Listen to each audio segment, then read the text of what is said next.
Gudia high স্কুলে SFI এর deputation ঘিরে স্কুল চত্বরে উত্তেজনা সৃষ্টি হয়।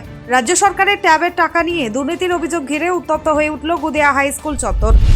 গত 3 দিন ধরে ভোকেশনাল কোর্সের ছাত্রছাত্রীদের ট্যাব কেনার টাকা কেন অ্যাকাউন্টে ঢোকেনি এই প্রশ্ন তুলে আজ স্কুল গেটে বিক্ষোভ দেখায় এসএফআই। এই দিন 6 দফা দাবি নিয়ে বিদ্যালয়ের প্রধান শিক্ষকের দ্বারস্থ হন ছাত্র প্রতিনিধিরা। বিক্ষোভকারী ছাত্রছাত্রীদের অভিযোগ, গত 3 শিক্ষাবর্ষ ধরে ভোকেশনাল বিভাগের বহু পড়ুয়া ট্যাবের 10,000 টাকা থেকে বঞ্চিত। যে ছাত্রছাত্রীদের এই টাকা পাওয়ার কথা ছিল তারা বর্তমানে স্কুল গণ্ডি পেরিয়ে কলেজে পাঠরত, অথচ বারবার স্কুল কর্তৃপক্ষের কাছে আবেদন করেও কোনো সুরাহা মেলেনি। বিক্ষোভকারীরা জানায়, স্কুলেরই এক শিক্ষকের মন্তব্য প্রকাশ্যে আসে। অভিযোগ উঠেছে, ওই শিক্ষক পড়ুয়াদের জানিয়েছেন যে ট্যাবের টাকা স্কুলেরই এক শিক্ষক আত্মসাৎ করেছেন। যদিও প্রধান শিক্ষক এই অভিযোগকে ভিত্তিহীন বলে উড়িয়ে দিয়েছেন, তবে টাকা কেন আসেনি সে বিষয়ে কোনো স্পষ্ট সদুত্তর দিতে না পারায় ক্ষোভ আরও বাড়ে ছাত্রছাত্রীদের মধ্যে। এসএফআই এর জেলা সম্পাদক এনজামুল হক রানা তিনি বলেন, প্রধান শিক্ষক কোনো সন্তোষজনক উত্তর দিতে পারছেন না। আমরা জানতে চাই কেন বারবার মুর্শিদাবাদ জেলার বিভিন্ন স্কুলেই এই ধরনের ঘটনা ঘটছে। তাই আগামী 19 তারিখ মুর্শিদাবাদ জেলা শাসকের কাছে ডেপুটেশন দেওয়া হবে। এই সমস্যা দ্রুত সমাধান না হলে সাধারণ ছাত্রছাত্রীদের নিয়ে স্কুল গেটে অনির্দিষ্টকালের জন্য বিক্ষোভ প্রদর্শনের হুঁশিয়ারি দেওয়া হয়। জেলা শিক্ষা দপ্তর এই বিষয়ে কোনো পদক্ষেপ নেয় কিনা সেটাই এখন দেখার।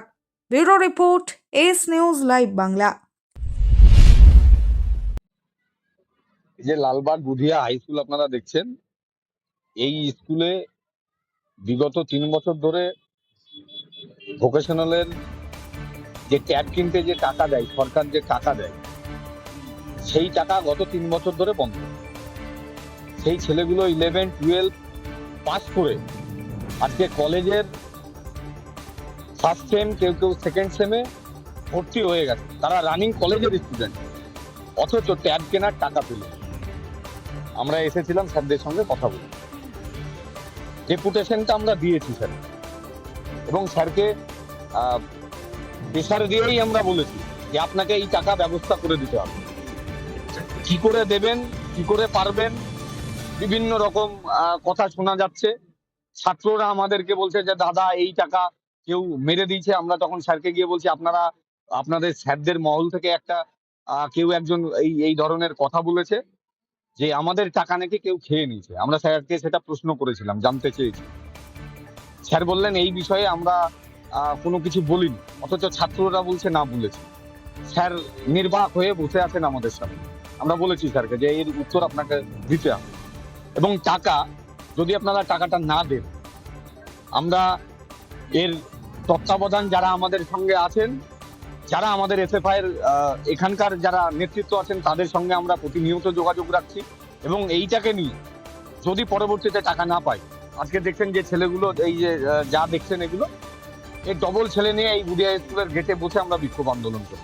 এবং সঙ্গে এটাও বলে এসেছি যে এই সবটাকে মিলিয়ে আগামী 19 তারিখ আমরা ডিএম এর কাছে ডেপুটেশন দিতে যাচ্ছি। শুধুমাত্র মুর্শিদাবাদ জেলা জুড়ে কেন এই জিনিসটা হচ্ছে? কোনো একটা জায়গায় স্কুল বন্ধ হয়ে গেল, এই রিসেন্ট 2 তারিখ জানুয়ারি 2 তারিখে একটা গোটা স্কুল বন্ধ হয়ে গেল ডোমকলে, সেখানেও আমরা উপস্থিত হয়েছিলাম। মানে শুধুমাত্র মুর্শিদাবাদের উপরেই কেন এই জিনিসগুলো হচ্ছে? কোনো স্কুলে শিক্ষক নেই, শিক্ষক অভাবে স্কুলটা বন্ধ করে দিতে হচ্ছে। মানে কি পরিস্থিতি চালাচ্ছে আমাদের রাজ্যের সরকার, এবং এইটা রাজ্যের সরকার নিয়ে একদম চুপচাপ। উনি চলে যাচ্ছেন মহাকালের মন্দির করতে, কলকাতায় দুর্গা মন্দির করবেন। আর এক নেতা আছে, উনি বাবরি মসজিদ করবেন। মানে মন্দির মসজিদে আমাদের স্কুল কলেজগুলোকে ডিভাইডেড করতে চাইছে। এই মন্দির মসজিদ করলে স্কুল কলেজগুলো ভালো হয়ে যাবে। আজকে যে লালবাগ বুধিয়া হাই স্কুল দেখছেন আপনারা, টাকাটা পাচ্ছেন একটা ছাত্র যার অধিকার, যে পাবে, যে পড়াশোনার তার এই যে স্কলারশিপের যে টাকাগুলো, সেই টাকাগুলো পাচ্ছে না। তার জন্য যখন ছাত্ররা কথা বলছে, তখন ছাত্রদের উপর নির্বিকার ভাবে চুপচাপ বসে আছে। কারো কোনো কথা শোনার হেলদোল নাই, না কোনো নেতার কোনো হেলদোল নেই। এই সামনে বিধানসভা ভোট আছে, আবার নাচতে নাচতে ভোট চাইতে চলে আসবে। আমরা এসএফআই থেকে বলছি এই জিনিস আমরা চলতে দেবো না। এই জিনিস যত তাড়াতাড়ি আমরা বন্ধ করতে পারি তার ব্যবস্থা আমরা 19 তারিখে শুরু করবো। কতজনকে এরকম ট্যাব দেওয়া হয়নি বলে আপনাদের কাছে খবর এসেছে? আমাদের কাছে যেটা খবর সেটা হচ্ছে যে মোটামুটি যে শিক্ষাবর্ষ বেরিয়ে গেছে, যারা কলেজে এখন ফার্স্ট সেম এবং সেকেন্ড সেমে পড়ছে, তাদের মোটামুটি প্রায় সংখ্যাটা 22। পরের যারা 11-এ পড়ছে তাদের সংখ্যাটা এই মুহূর্তে দাঁড়িয়ে 16, এবং যারা 12-এ পড়ছে তাদের সংখ্যাটা 23, গ্রুপ কত অন্তরে 40-এর হচ্ছে। প্রায় 50-এর কাছাকাছি। এবং এইটা যেভাবে চলছে আমরা বারংবার বলার চেষ্টা করছি যে আপনারা কেন এগুলো করছেন। ওরা বলছে না আমরা তো আমাদের কাজ করছি। আমরা বলছি তাহলে আপনারা রাস্তায় কেন নামছেন না? আপনাদেরকে রাস্তায় নামা উচিত এই নিয়ে যে আমাদের স্কুল চালাতে পারছে না। এখনই এই প্রীতম ছিল আমার সঙ্গে, প্রীতম জিজ্ঞেস করছিল যে আপনি 240 টাকার বেশি ভর্তি ফিস নিচ্ছেন। গত 6 তারিখে ডিআই এসএফআই এর চাপে ডিআই বাধ্য হলো 240 টাকা সেই নোটিশ জারি করতে। তারপরে দাঁড়িয়ে এই স্কুল ভর্তি ফিস নিয়েছে 340, 360 এমনি করে ভর্তি ফিস নিচ্ছে। কার নির্দেশে নিয়েছে আমরা জিজ্ঞেস করলাম, বলছে আমাদের একজন গেস্ট টিচার রাখতে হচ্ছে। কেন রাখতে হবে? তাহলে আপনারা রাস্তায় কেন নামছেন না? আপনারা রাস্তায় নামুন। পাচ্ছেন না আপনারা চালাতে। প্রতিনিয়ত এই জিনিসগুলোকে করে আলটিমেটলি গ্রামের যে স্কুল কলেজগুলো আছে সেই স্কুল কলেজগুলো একটা বন্ধের চক্রান্ত চলছে। দুই সরকার, রাজ্যের সরকার এবং কেন্দ্র সরকার, দুই সরকারই চাইছে যেন স্কুলগুলো বন্ধ হোক। আমরা এসএফআই এটা হতে দেবো না। শুধু কি ট্যাব নাকি আরো কি একাধিক বিষয় নিয়ে আজকে ডেপুটেশনটা দেওয়া হলো? না, আরো প্রচুর জিনিস আছে। আমরা 7 দফা দাবি নিয়ে আজকে গেছিলাম আপনাদের কাছে। সেই ডেপুটেশনের কপি আমরা দেখাবো। ডেপুটেশনের কপিটা দাও তো ভাই। ডেপুটেশনের কপি আমাদের কাছে আছে।